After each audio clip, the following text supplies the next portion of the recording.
Good morning everyone. नमस्कार साथियों। आज मैं हिमांशु कौशल आपके साथ हूँ।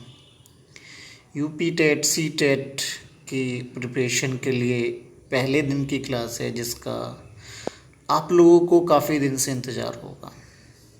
और आज हम जो पहली क्लास है वहाँ पर बात करेंगे नंबर सिस्टम के बारे में।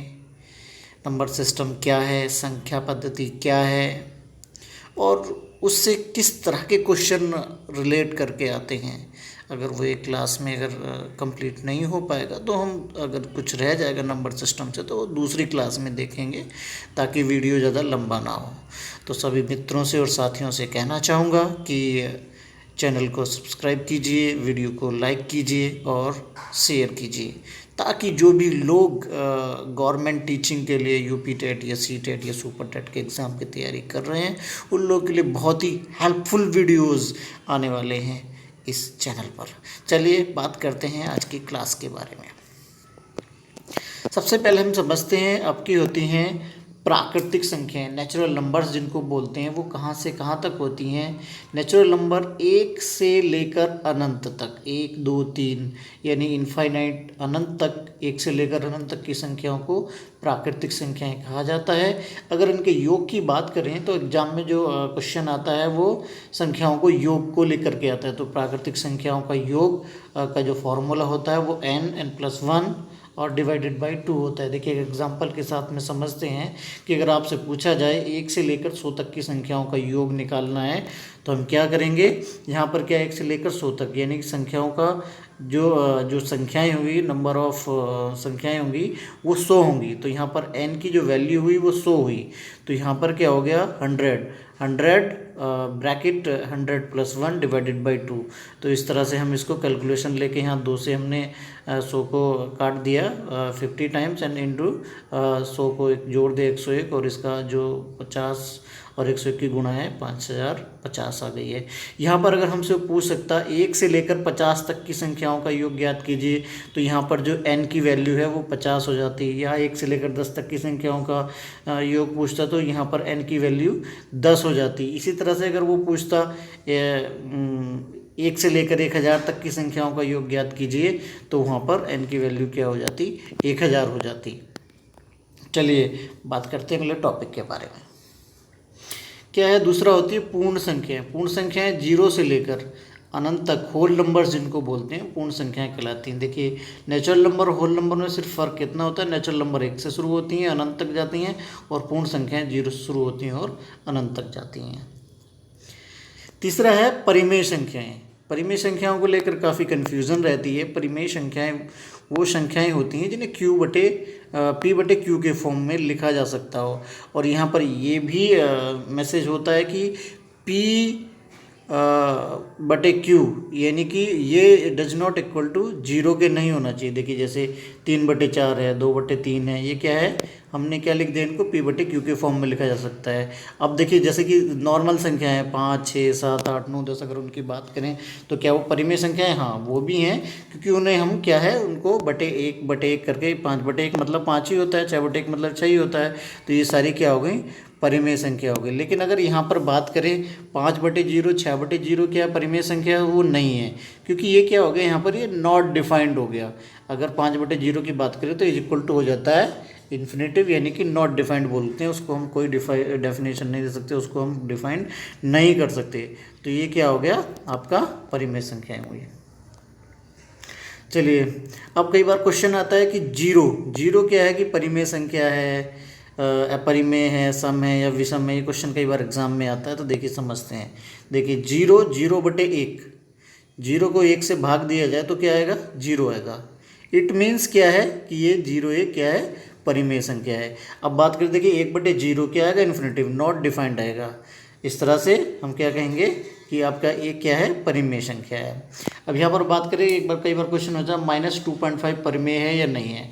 देखिए कैलकुलेशन करके देखते हैं। -2.5 इज इक्वल टू -2.5 को हमने लिख दिया 1 के रूप में, बाई 1 लिख दिया, तो इज इक्वल टू यहाँ से दशमलव हटाया -25/10। इसका मतलब क्या हुआ कि -2.5 क्या है एक परिमेय संख्या। तो इस तरह से हम कैलकुलेशन लेकर के समझ सकते हैं किसी भी संख्या को। एग्जाम में क्वेश्चन आता है कि परिमेय या अपरिमेय, तो उसको पी बाई क्यू की फॉर्म में लिख करके देख लेते हैं। क्या है, पी बाई क्यू के फॉर्म में लिख करके देख लेते हैं कि वो कहीं ऐसा तो नहीं है P by Q does not equal to 0। ठीक है, चलिए समझते हैं आगे। अपरिमेय संख्या क्या होती है, उनको पी बाई क्यू की फॉर्म में नहीं लिख सकते हैं। देखिए जैसे √3 है, 2√3 है, 2√79 है। अब कई बार स्टूडेंट कन्फ्यूजन में जाते हैं। देखिए जैसे √25 है, अब इसका क्या है, हम इसको स्क्वायर, ये पूर्ण स्क्वायर है, इसका क्या हम पूर्ण वर्ग निकाल सकते हैं। तो यहाँ से हमने स्क्वायर निकाल लिया, इसका रूट स्क्वायर बाहर कर दिया, तो ये क्या हो गया 5 के बराबर हो। तो क्या हुआ, ये परिमेय संख्या। तो जिन संख्याओं को जो रूट में भी है और उनका हम क्या वर्गमूल निकाल सकते हैं, तो क्या हुई, वो परिमेय संख्या होंगी। जिनका हम वर्गमूल पूरा नहीं निकाल सकते, वो क्या हो गई, अपरिमेय संख्या, यानी कि पी बाई क्यू के फॉर्म में नहीं लिख सकते, वो क्या होती है, अपरिमेय संख्याएं होती हैं। चलिए अगला आता है कि सम संख्याएं क्या होती हैं एग्जाम में। तो 2 से विभाजित होने वाली जो भी संख्याएं होती हैं उन सबको क्या कहते हैं, हम सम संख्याएं कहते हैं। देखिए आइए एग्जाम्पल से समझते हैं।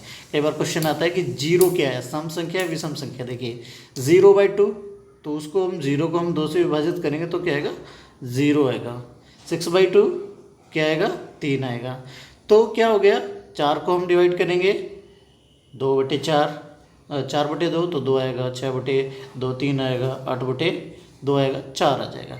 तो इस तरह से क्या हो गया, 2 से विभाजित होने वाली संख्याएं क्या हो गई, आपकी सम संख्याएं हो गई।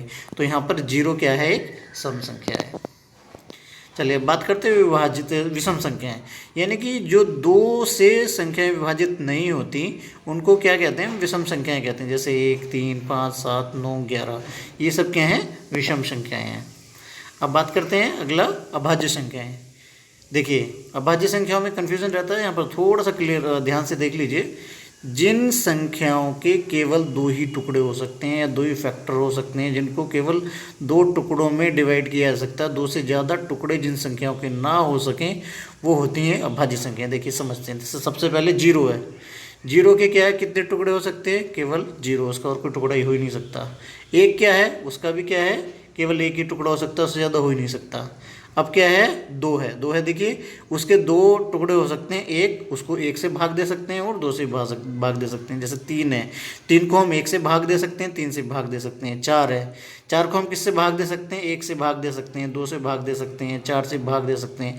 अब 5 क्या है, 5 को हम 1 से भाग दे सकते हैं, 5 से भाग दे सकते हैं, इससे ज़्यादा से भाग नहीं दे सकते। तो अब यहाँ पर क्या कंक्लूजन निकल के आया कि 0 क्या है, 0 अभाज्य संख्या नहीं है। 0 क्या है, अभाज्य संख्या नहीं है। 1 क्या है, अभाज्य संख्या नहीं है। अब क्या हुआ, आगे क्या हो गया, 2 क्या है, अभाज्य संख्या है। 3 क्या है, अभाज्य संख्या है। 4 क्या है, अभाज्य संख्या नहीं है, क्योंकि हमारे वहाँ पर 2 से ज़्यादा फैक्टर हो गए। 5 क्या है, अभाज्य संख्या है, क्योंकि यहाँ पर हमारे केवल 2 ही फैक्टर हुए हैं। वो केवल 2 से ही डिवाइड, 2 ही संख्याओं से डिवाइड किया जा सकता है, 1 से और 5 से।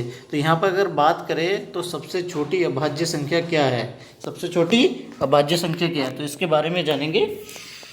सोचिए क्या होना चाहिए, सबसे छोटी अभाज्य संख्या क्या होनी चाहिए, आपकी 2 होनी चाहिए। ठीक है, चलिए बात करते हैं। अब बात करते हैं सम संख्याओं के योग की बात। 2, 4, 6, 8। देखिए क्या होता है, 2, 4, 6, 8, ये क्या है कि एक श्रेणी बन रही है। तो आपने अगर इस तरह के क्वेश्चन आएंगे तो हम आगे डिस्कस करेंगे, बस थोड़ा सा यहाँ पर समझ लेते हैं कि क्या है कि एक होती है एपी समांतर श्रेणी, यानी कि जिसमें अंतर हो रहा हो कुछ संख्याओं का, यानी कि जैसे 2 है उसमें एक और जुड़ रहा हो 3, 4, या कि 1 का योग हो रहा हो, या 1 का अंतर हो रहा हो, 2 का योग हो रहा हो, या 2 का अंतर हो रहा हो, ऐसे ही 3 का अंतर, मतलब एक फिक्स नंबर का योग या अंतर हो रहा हो, तो वो क्या होती है, समांतर श्रेणी कहलाती है। गुणोत्तर श्रेणी, उसमें क्या हो रहा हो, गुणा हो रही हो, बार बार उसी संख्या से गुणा हो रही हो, स्क्वायर में जा रहा हो, तो क्या ये एपीजीपी के बारे में आगे हम डिस्कस करेंगे, जैसे जब क्वेश्चन आएंगे तो वहाँ पर हम डिटेल करेंगे। अब बात करते हैं सम संख्याओं का योग कैसे निकालना है। तो यहाँ पर सम संख्याओं के योग का जो फॉर्मूला है वो n+1। अब यहाँ पर दिक्कत आती है कि n की वैल्यू क्या है, n क्या होना चाहिए। देखिए यहाँ पर क्या है, 2, 4, 6, 8, अगर हमें क्वेश्चन दिया जाएगा कि इनका योग ज्ञात करना है, हमें 2 से 8 तक की सम संख्याओं का योग ज्ञात करना, तो यहाँ पर n क्या होगी, हमने गिन लिया कि 2, 1, 2, 3, 4, ये क्या है, 4 संख्या है, तो यहाँ पर क्या होगी, n की वैल्यू होगी 4। 4 प्लस 1 इंटू 4 और 1 को जोड़ा 5 और 4 और 5 की गुणा 20 होगी। ऐसे हमसे पूछ लिया जाए कि 2 से 50 तक की सम संख्याओं का योग क्या होगा, तो 2 4 6 8 10 12 14 16 18 20 ऐसे क्या 50 तक चले जाएंगे। देखिए यहाँ पर समझ लीजिए कि ये अब क्या है कि अब क्या है 1 से 50 तक की संख्याओं में क्या होगी 50 सम होगी और 50 सम होगी। तो यहाँ पर समझ लेंगे कि यहाँ पर n की वैल्यू क्या होगी 25 होगी। तो यहाँ पर हम फॉर्मूला लगा देंगे n इंटू n प्लस 1। तो n क्या है 25 इंटू 25 प्लस 1 यानी कि 25 गुणा 26, इसका गुणा करेंगे हम तो 650 आ जाएगा। चलिए अब बात करते हैं विषम संख्याओं का योग। इसका फॉर्मूला होता है n²। हमसे पूछा जाए 1 3 5 1 से 5 तक की विषम संख्याओं का योग बताइए, तो यहाँ पर हम क्या करेंगे n² इज इक्वल टू क्या हो गया 9। तो यहाँ 1 3 5 देखिए 5 3 और 1 4 5 9 देख रहे हैं अब।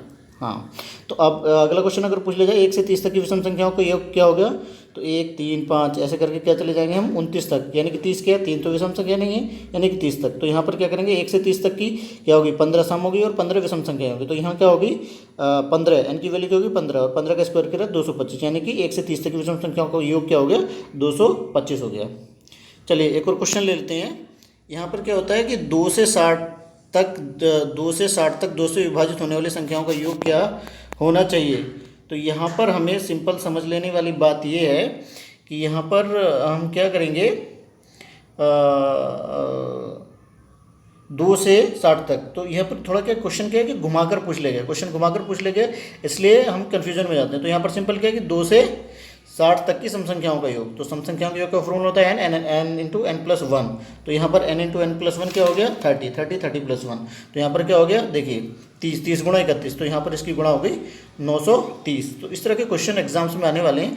देखिए अभी नंबर सिस्टम कंप्लीट नहीं हुआ है, वीडियो ज़्यादा लंबा ना हो जाए, इसलिए मैं आज की क्लास यहीं पर फिनिश कर रहा हूँ। और जब हम और भी नंबर सिस्टम के लिए नेक्स्ट क्लास लेकर आऊँगा तब तक